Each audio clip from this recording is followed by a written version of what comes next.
جب میں فلسفہ شہادت پر گفتگو کرتا ہوں اور فلسفہ قربانی پر گفتگو کرتا ہوں تو سارا کھول کھول کر بیان کرتا ہوں کہ کیسے دوست بنایا اور کیسی کیسی ابتلا اور آزمائش سے گزر کر ابراہیم دوست قرار پائے۔ جب فیصلے کا وقت آیا ایک باغی کا اور ایک دوست کے درمیان، تو اللہ نے آگ کو معاف فرماتے ہیں، اللہ غنی اللہ غنی انتہا کی بات ہے، چو درازی جنگ آمد ناخوشت، ایسی ناخوش جنگ جب طویل ہو گئی تو اللہ نے کیا کیا، فیصلے ہر دو آمد آتش، تو اللہ نے آتش کو، آگ کو منصف کرنے والا بنا دیا۔ آگ نے کیا کیا؟ آگ نے کیا کیا؟ آگ کا کام جلانا ہے۔ ہر تخلیق کا ایک مقصد ہے۔ آگ جلاتی ہے، پانی حیات دیتا ہے، موسمی تغیرات ہماری صحت کے ضامن قرار پاتے ہیں، آسمان کے ستارے پہلے زمانے میں اور آج بھی سائنٹیفکلی راستہ دکھانے والے قرار پاتے ہیں۔ سب چیزیں اپنی جگہ پر ہیں۔ یہ جو اجزاء میں خلقی ہیں، سورج و چاند، یہ خدمت پر معمور ہیں۔ قرآن کی آیت ہے کہ دونوں مسخر ہیں، کس کے لیے؟ آدم کے لیے۔ پہلے آدم تو اپنے آپ کو پہچانے کہ آدم کا کیا مقام ہے۔ آج سب سے بڑا المیہ یہی ہے کہ آدم کو اس کی پہچان سے نکال دیا گیا۔ جراثیم سے ڈر رہا ہے اور جنوں سے ڈر رہا ہے اور نقصان سے ڈر رہا ہے، تجارت نقصان سے ڈر رہا ہے اور اب تک ہم جھیل رہا ہے۔ جس دن وہ اس مقام پر آ جائے گا کہ میں نائب خدا ہوں، میں اللہ کا نائب، انی جاعل فی الارض خلیفہ، اللہ کا اتنا بڑا میسج کیسے بھول گئے لوگ؟ ہم خود نائب اللہ ہیں، ہم آدم کی نسل سے ہیں، آدم کی اولاد ہیں، اولاد آدم ہیں، اور ہمارا دشمن جو ابلیس ہے، جب ان دونوں کے درمیان بہت بات بڑھ گئی تو اللہ نے آگ کو بھیجا۔ آگ نے کیا کیا؟ آگ نے اپنی بناوٹ کا جو مقصد تھا اس کو بھول کر اللہ کی مرضی کے تحت کام کیا۔ یا نارو کونی بردوں وسلام علی ابراہیم، اے آگ سلامتی کے ساتھ ابراہیم پر ٹھنڈی ہو جا۔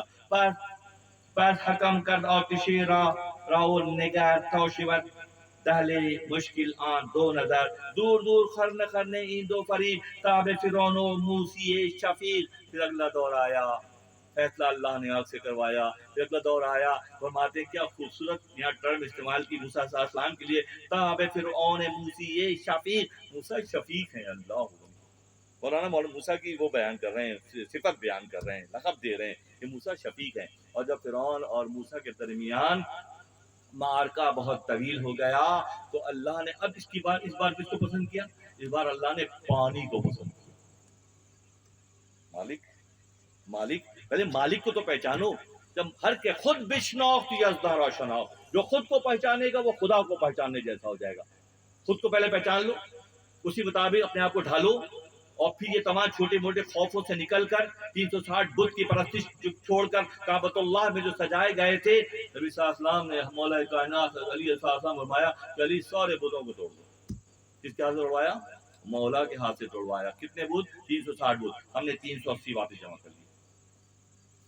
یہ نشست اتنی دور دراز مقامات پر وقت گزاری کے لیے نہیں ہے، یہاں جھنجھوڑنے والا معاملہ ہے۔ معذرت سے کہوں گا، جو نئے لوگ آئے ہیں وہ کہیں گے صاحب اتنی سخت باتیں کر رہے ہیں۔ حقیقت یہی ہے، ہم اس خواب غفلت سے کیسے خفتہ کے کنر بیدار، جو دو سوئے ہوئے ہیں وہ کیسے اٹھیں گے صبح؟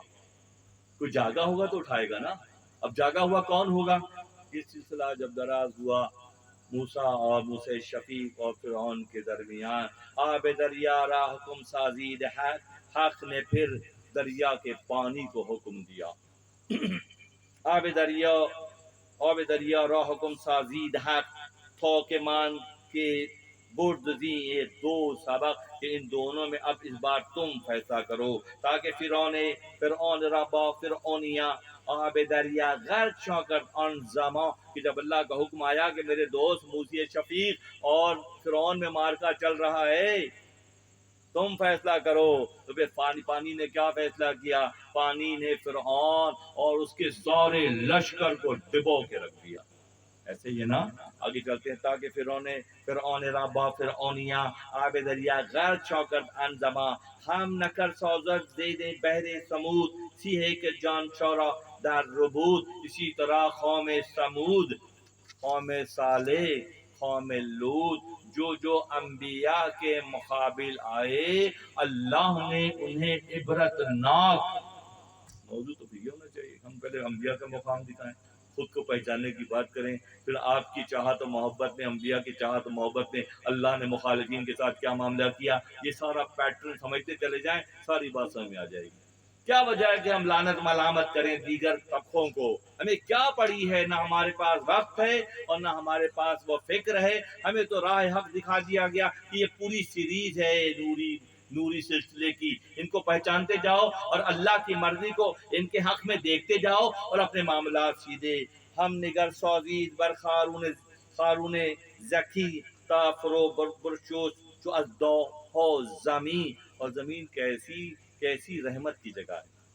हयात है, यहाँ पे दरख्त लगते हैं, परिंदे चढ़ते हैं, अल्लाह की जो मखलूक हवाइश चढ़ते हैं, हम ज़मीन पर रहते हैं। कितनी हलीम है ज़मीन अल्लाह की बनाई हुई, कितना हिल्म इसके अंदर है। फिर हम जब गुजर जाते हैं तो हमें जगह भी दे देती है, ढक देती है। कितनी हलीम है ना ज़मीन हलीम है। हमें पहचानना चाहिए चीज़ों को, यह ज़मीन कितनी हलीम है। इन्हीं दरख्तों में फल आते हैं, इसी का साया हमें मिलता है, इसी की लकड़ी से जो है हमारा वजूद जो है उस तख्ते पर लिटा के हमें नहलाया जाता है जब हम मर जाते हैं। कितनी हलीम है ये मखलूक, कितनी। हम पहले पहचाने तो हम तकब्बुर में मुब्तला होकर किसी को नहीं गर्दानते हैं। खुदा हमें ये सबक देता है कि हर तकलीफ को पहचानो। अब्दियत खालिसतन ये है दोस्तों कि खुदा की बनाई हुई किसी चीज से नफरत ना की जाए। ये मुकाम अब्दियत है, ये मुकाम अब्दियत है।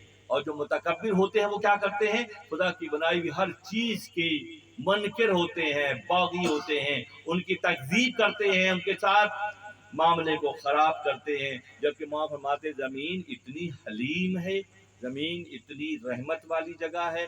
मगर जब खारून मुकाबले पर आता है तो वो ज़मीन अजदही की तरह से खारून और उसके खजाने को निगल लेती है। These are the topics supposed to be जिस पे हम सर्च करें, जिस पे हम मेहनत करें, जिस पे हम तवज्जो करें कि कुरान के मज़ामीन क्या हैं और कैसे हैं। हलीमी जमीन शुद्ध जुमला खर, जमीन की हलीमी खैर करार पाई। बुर्द खारून रा वो गंजिश रा बेखार, के खारून और उसके खजानों को जमीन ने ऐसे ही निगल लिया। अच्छा, खारून का जुर्म क्या था? चाहिए सवाल करते, क्या जुर्म था? खारून का जुर्म ये था कि वो कलीमुल्लाह से दुश्मनी रखता था। हारून मूसा कलीमुल्लाह से दुश्मनी रखता था, आप पर बहुतान तराजी करता था। उसका ताल्लुक कोई खुदा के साथ उसका ताल्लुक नहीं था। खुदा के साथ जो ताल्लुक जब होगा, जब आलम लताफत में जाएंगे, हमारी रूह जो अम्र रब्बी है वहां पहुंचेगी, ताल्लुक बिल्लाह की बात सामने आएगी। अभी तो हम लिबास बशरियत में हैं, हम तो लिबास दायरा बशरियत में हैं। हारून दायरा बशरियत में था, मूसा अलैहिस्सलाम दायरा बशरियत में थे। उनमें इख्तलाफ जब बढ़ा तो अल्लाह ने ज़मीन को हुक्म दिया कि इस बदबख्त को और इसके सारे खजानों को, जिस पे फख्र करता है और हमारे नबी से लड़ता है, उसको ज़मीन ने ऐसे निगल लिया जैसे अजदहा पूरे जानवर को निगल लेता है।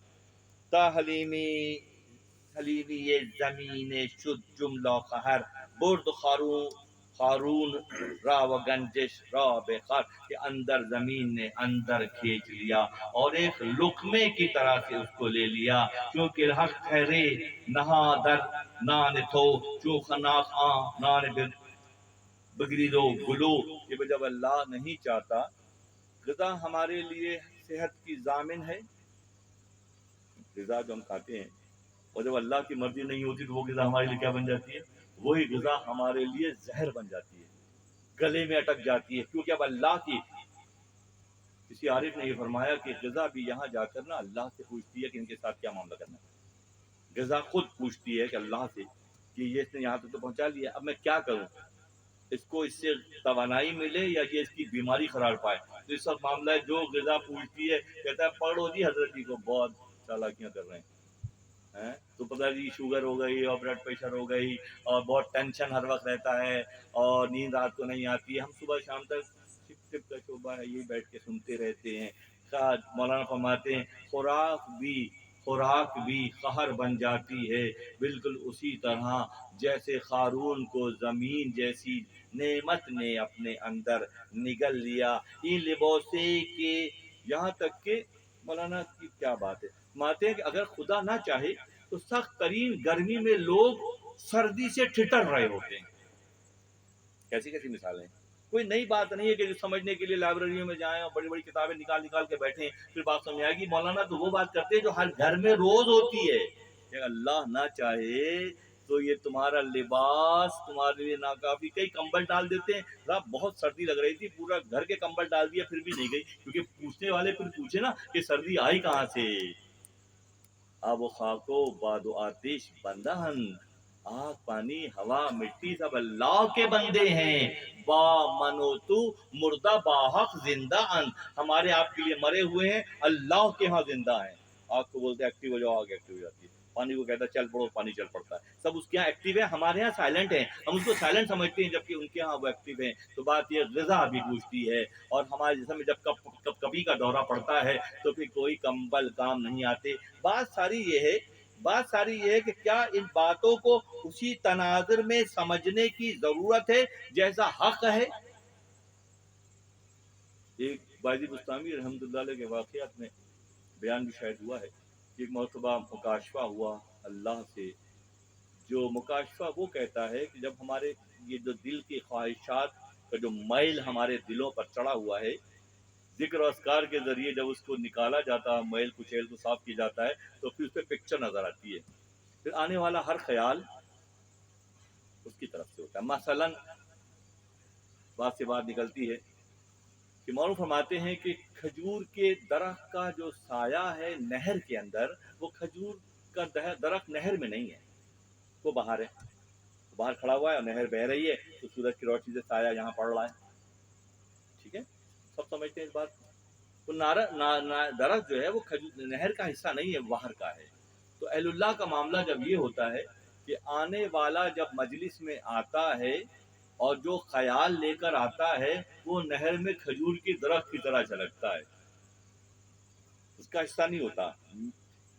किसी कामिल की दिल की बात नहीं है, लाने वाला वो बात लेकर आया है। मसलन मौलूम रहमतुल्लाह अलैह तकरीर फरमा रहे थे, बयान फरमा रहे थे खुनिया शरीफ में, हज़ारों का मजमा होता था उस ज़माने में।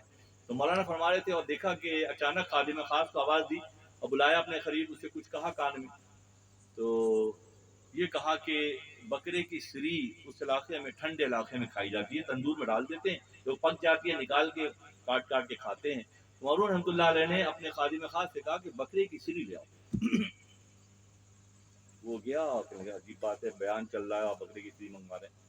तो बहरहाल वो ले आया।